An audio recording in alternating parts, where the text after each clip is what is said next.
Amazon Alexa content can be played using the MMI touchscreen and the voice recognition system in your Audi. No home Alexa devices are necessary. It resides within your vehicle.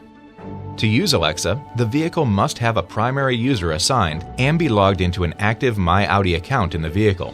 Registration of the primary user must be completed by an authorized Audi dealer. To use Alexa features, with the vehicle in park, select User, My Audi Login, then enter the username and password for a registered My Audi account.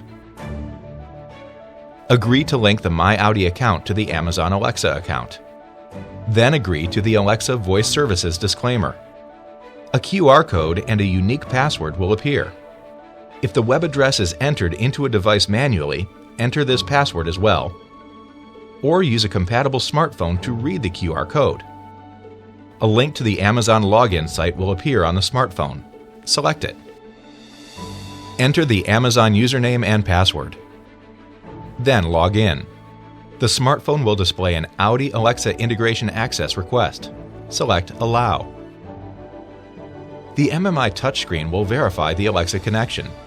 Once activated, use Alexa features by briefly pressing the voice recognition button. After the tone, say Alexa and the desired request. Alexa, what is the weather forecast for tomorrow? Here is the weather report for Troy. Alexa will remain active until the My Audi account is logged out or the Alexa connection is disconnected. The Amazon Alexa connection provides convenient access to information and entertainment.